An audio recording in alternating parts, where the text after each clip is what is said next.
Hello everyone, welcome to yet another day in this clown decade, the decade where things are only going to get worse before they get better. And if you have not caught up on yesterday's video, I suggest you do before we go into this one because we're just getting straight into it. But just a quick recap. 3 young men of, I believe, Pakistani descent were caught on video being handled by firearms officers, and one of the firearms officers stamped on one of the lads' heads, and it came out that the reason for this was because the 3 lads had already assaulted 3 female officers at Manchester Airport and had hospitalised them and broken one of their noses. My video yesterday is effectively justifying this, and the video today is about further fallout from that incident. Because this might sound hyperbolic, and it probably is, but this is effectively Manchester's George Floyd incident, though this happened in Britain and nobody died, so it's going to be nowhere near the same level. So first thing I think we should go through is the 3 young men's lawyer's reaction to all of this, because he made multiple media statements. It was something that hasn't been seen before, such police brutality. Now, to me, this is quite an insane thing to say, because especially when it comes to the Met Police down in London, obviously they have a scandal every other week. There's plenty of stories that come out from the Met Police of them abusing their power to sexually assault, even rape and murder people that they're supposed to be protecting. Again, these 3 young men were attacking and hospitalising female officers. And as I explained in yesterday's video, the police had every reason to lay down the law in the way that they did. And I could tell you guys now that the people who were assaulted by the police are members of a police officer's family who is currently serving in the Greater Manchester Police Force.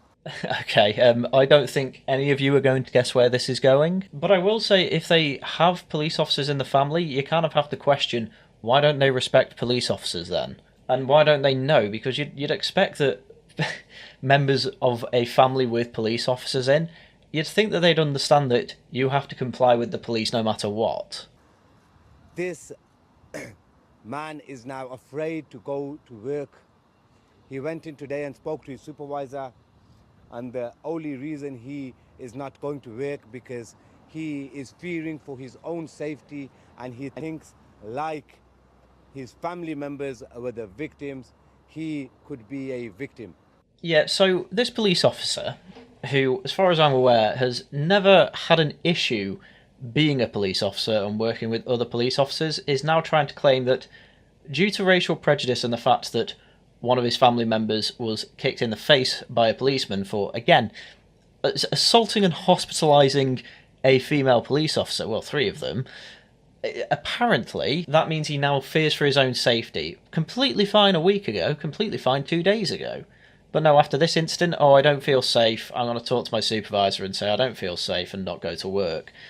No doubt he'll be being paid while skiving, but I mean, it just shows where the loyalties lie. It's not with the police force of Manchester, it's with his own family, which, you know, makes perfect sense. I'm not saying it doesn't, but what I am saying is that I would expect police officers to be on the side of their fellow police officers over the side of suspected criminals. Anyway, that was all the BBC showed of the press conference from the young lad's lawyers. I have no idea why they didn't put in this bit. In relation to the investigation, the IOPC are involved, and I've just finished with a meeting from them. So unsurprisingly, the Independent Office for Police Conduct is conducting an investigation into this incident. That seems a lot more important than one of the family members is trying to skive off work, but here we are. At least Sky feel the need to play the whole press conference. But I'm not going to lie, this lawyer very much seems like a type of Saul Goodman type lawyer. For a start, I wouldn't be surprised if he was involved in proceedings that managed to get the police officer family member to get off work.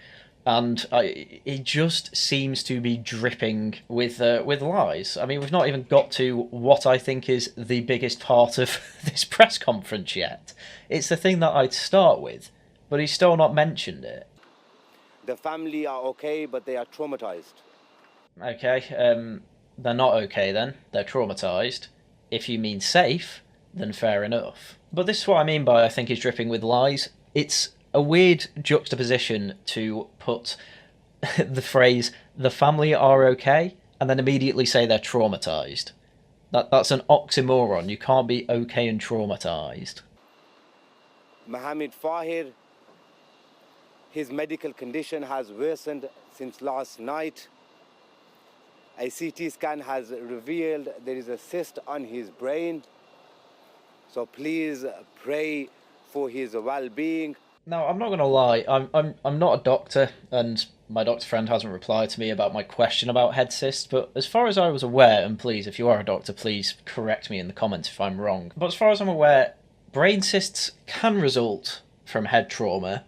However, they can't really develop overnight. I suppose the defence of this is his condition is worsening. It's worsening because the cyst is growing, but I have to say I would be quite surprised if he actually did have a cyst, and if if it wasn't one of these things that's, oh, you have a little dark spot there, that's a possible cyst. I'm saying this would be a lot more believable if he also said there was hemorrhaging, but no, it's just that there's a brain cyst. Now, if there's a brain cyst due to a result of the kick in the head, fair enough, but I am basically saying that there are a lot of questions that need to be answered about this story. I am happy to say I do not know enough about the details of the results of head injuries to say that he is definitely lying. However, what he says next also makes me suspect that he's lying. Right now, the main concern for us, for me, is that the family receive justice and this no longer happens again. Effectively, the main concern for him isn't, I hope that my client doesn't have serious brain damage. It's not, I hope that he recovers and goes to full health. No, it's, oh, I need to make sure I'm paid by doing my solicitor work. Just a very, very, very strange press conference in general, and I would not be shocked if it turns out a lot of what he said turns out to be nonsense. But I suppose the best thing we can do for now is take him at his word until we actually have better evidence that he's lying. But that press conference certainly raised a lot of questions from me. Anyway, there was an update from Greater Manchester Police following a thorough review of further information that has become available in relation to an incident at Manchester Airport on Tuesday evening. Greater Manchester Police has suspended an officer from all duties. A referral has now been made to the Independent Office for Police Conduct for a full independent investigation, fair enough.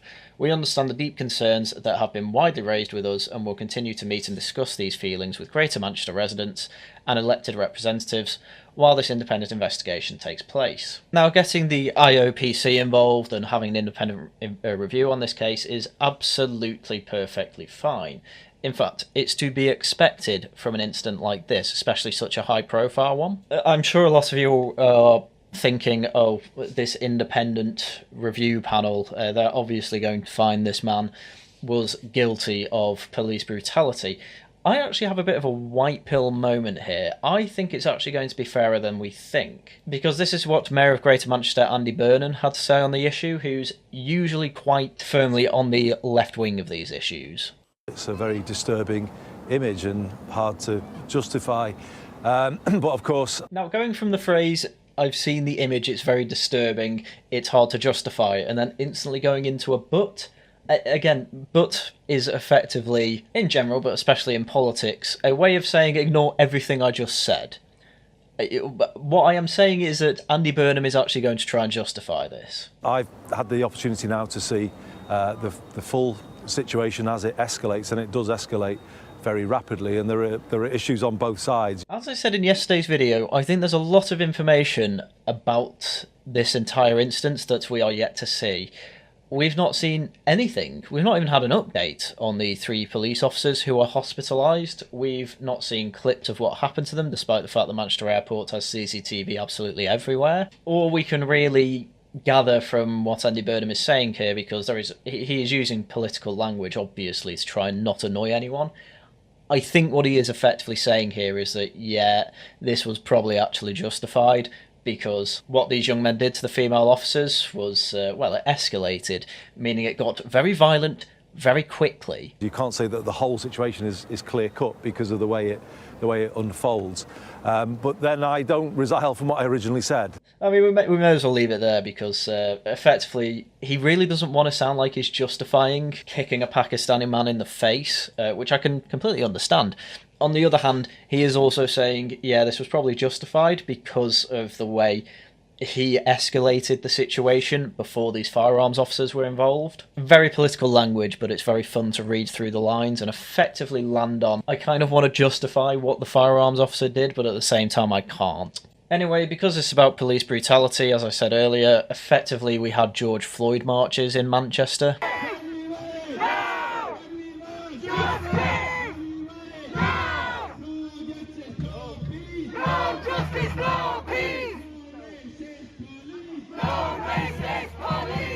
And you get the idea with that. These are all repeated bleating sheep chants that have effectively been ripped straight from America. And I do mean that. You go further down the road, they start chanting this. Black lives matter.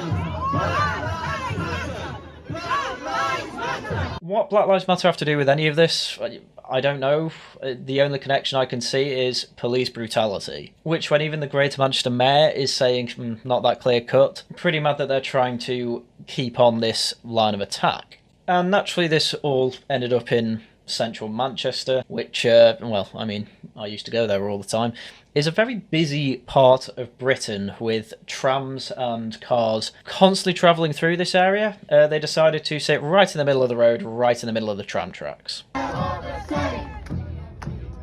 No justice, no peace. No justice, no peace. I think it's at this point, I do just need to point out yet again that while they are screaming no justice, no peace and no racist police, again, we have to point out that these three young Pakistani men, they hospitalised 3 female officers, broke one of their noses, didn't comply with instructions quite clearly. When you're dealing with men like that, yes, you have to lay down the law relatively violently. But obviously these types of people don't care about that. They are literally just people who want to cause nothing, and I mean nothing but chaos. Even, again, bringing similar language over from the US yet again. This guy has a little piece of paper saying dismantle the Greater Manchester Police now. Over what? Specifically the firearms officers at Manchester Airport doing what they are trained to do, which is lay down the law. They have a duty to protect people. That includes their own officers. If their own officers have been hospitalised and there is a risk that more could be hospitalised, yes, they absolutely need to completely pacify them. I mean, just listen to this guy.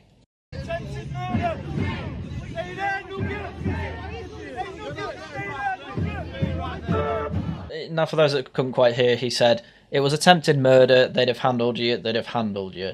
I can't quite tell what the ethnicity of the guy in the tram is, but I assume he is also a minority. Anyway, people who got the tram had to, as you can see, climb out at quite a dangerous height. I mean, if anyone was disabled on the trams, which, trust me, disabled people get the trams all the time, they'd have struggled to get out. But these people don't care. These people just care about having their voice heard, quote unquote. And outside of the city centre, in more suburban areas of Manchester, again, absolutely massive crowds gathering. All over these terrible people. Don't get me wrong, I understand having some sympathy for someone getting kicked in the face, and a lot of these people will not know the context behind why the police firearms officers had to deal with the situation in the way they did. Most of these people won't even know that these 3 guys hospitalised female police officers. They will have just seen the selected clip of a firearms officer kicking a Pakistani guy in the face while he is on the ground without any interest into the full context of the situation. As I say, Andy Burnham knows the full context quite clearly. Even he says, it's not as simple as just firing this guy though. Which implies to me that the full context has these 3 young men being incredibly more violent. But we don't know because it's not been released to the public yet, and it probably never will be.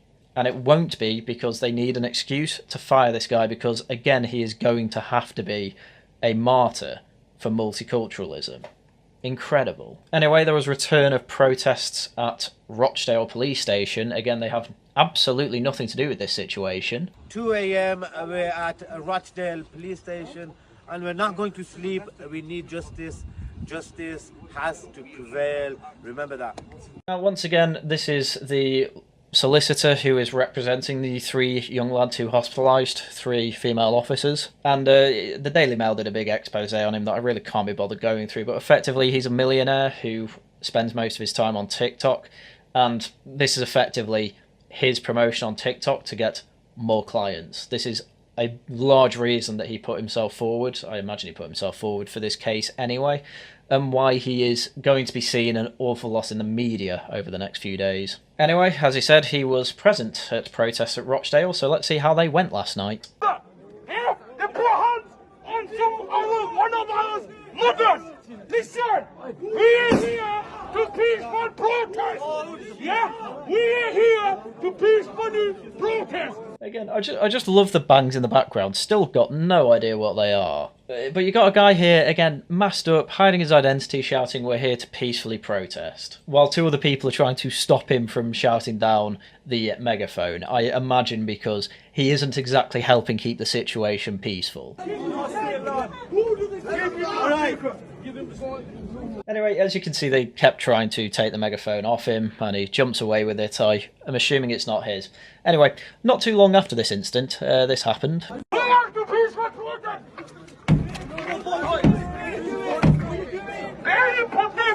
If it was your mother, how would you feel if it was your mother? Here, they put hands on one of our mothers. Very strange hypothetical he's shouting about, but yes, he says, "We're here to peaceful protest," and then instantly goes to not peacefully protest. Which again, I imagine this is the reason they didn't want him to have the megaphone. There are clearly people here that don't want these people involved at all, which I can completely understand, but if you... I do mean this, if you can't control that type of thing, you do forfeit your right to protest, I'm afraid. Again, I've been to protests in the past. There has been no vandalism, there was no violence. It was all perfectly civil. Why can't you manage to keep the bad apples out? It has to be asked. But his rhetoric then into saying, imagine if it was one of your mothers that they kicked in the face. Okay, that didn't happen though, did it? Again though, I'm not being funny, but think about that. Imagine it was one of your mothers that was kicked in the face. Well, 3 female officers were hospitalised. I wouldn't be shocked if some of them were mothers. Does that give the children of the female officers who were hospitalised the right to kick the guy in the face? Would it be okay if the kid kicked the Pakistani guy in the face? I'm guessing that the answer is no. So yeah, I do find it quite funny that his reasoning for we have the right to be a little bit violent is effectively, imagine it was one of their mothers. Well, 3, I don't know if they have kids to be fair, but I'm assuming at least one of them does. A mother was hospitalised on that day. It's very likely a mother was hospitalised on that day, I should say. Do the kids then have the right to be violent against the 3 young lads? I don't think you'd say yes. But it's no surprise after this that the crowd stayed there and continued to make threats. And let me tell you one thing. The officer that kicked that kid in the head and tried to kill him, when he's not in his uniform and he's out on the streets, he's just one of us. So unless you deal with him, we will. Again, this is a direct threat. This is if you do not deal with him, if he isn't sacked, if our demands are not met, you know, there will be violence. That is effectively what they're saying there. Again, this is an arrestable offence, but they won't be arrested. We saw you. We know you're in there. Come out, explain yourself. Why has only one officer been suspended? What about the rest of them? This is another thing that keeps happening. I mean, I don't really care about the guy throwing a water bottle at the building. I don't consider that violence and vandalism. But it's, again, it's the list of demands is going to be ever-growing. They have found some flesh. They are going to keep pushing. The officer has been suspended. I don't even necessarily think unreasonably. I think the outcome of this does have to be that the officer keeps his job, though. One, because obviously what he did was justified. He did a good job. He should absolutely keep his role as a firearms officer. But also there's the political side to this. If he does lose his job, again, these people have found flesh. They will keep pushing. This list of demands will grow ever wider. and they have already widened the list of demands. I don't know why I kept saying widen when it should be lengthened, but whatever, we're keeping it in. Anyway, people in this crowd that were claiming that they will come and get the guy if he's not fired for good started throwing eggs at the police station. Now this I do consider vandalism, and should be an arrestable offence with legal consequences, but did that happen? Not as far as I'm aware. But not only did they start throwing eggs at the building, they also started just taking road signs, taking traffic cones, taking what is public property for Highways England, and start trying to barricade the people who, apparently there were people in the police station, I don't know if there were or not, but either way, barricading the doors to the building, because that is a very sensible thing to do. Again, arrestable offence for this. If you take a traffic cone, you will be arrested. It's just obviously people don't typically get arrested for taking traffic cones because it's what people do when they're drunk here. And honestly, if it was just this, it's not that high level. It's just a really weird thing to do. But they didn't just stop at taking traffic cones and road signs to barricade the door. As you'll see in a sec, they also take large metal fences and put them in front of the door as well. Again, vandalism, an arrestable offence. I mean, the consequences won't be that much, probably a small fine. But it's the whole broken window theory. These low-level crimes do encourage larger crimes because people see that the police don't do anything. And so there's nothing incentivising them to actually stop doing crime. And again, this is only going to get worse. We saw it over in America. It turned into a summer of violent riots. I don't think we're necessarily going to see that as a result of this. I mean, we've already seen a couple of riots in Britain this year due to unrelated incidents, but you never know. These things might escalate. I mean, from what I've seen at these protests, there are people saying, yeah, let's not riot, it just doesn't get you anything, but also we see people here saying peacefully protest and then kicking a window at a police station, so God knows how people are going to take these messages. Anyway, I thought I'd give a quick update on all this. I would expect more of what we have seen today. I would expect it to escalate. I am expecting that police officer to not keep his job, and I am expecting him to become a martyr of that due to the fact that we can't risk multicultural riots. Anyway, final bit of shilling. If you enjoyed the video, share it about with people who care about it, become a member of the channel, join the Discords down below, all that good stuff. When it comes to streams, the other side of the hill, we're doing a Tosh Talks, which reminds me I need to put the poll out on the Discord today, so join the Discord if you want to vote on what you want to hear me and guests talk about. Wednesday we'll be having the final part of Jack's series on British foreign policy mistakes of the 19th century. He's going into our foreign policy mistakes with America in the 19th century and effectively how we ended up allowing them to grow and effectively overtake our empire in World War I. Laughing at the Guardian returns next Friday. I will also be doing a charity stream with my lovely girlfriend. I assume it's going to be on my channel, where we will be raising money for an independent hedgehog rescue by going through funny animal stories and funny Reddit stories. So I hope you can come along and donate what you can to help save the hedgehogs. Videos will come out as and when, as usual, so do subscribe if you're interested. Anyway, that's all the shilling done for now. Once again, thank you very much for watching, and until next time, goodbye.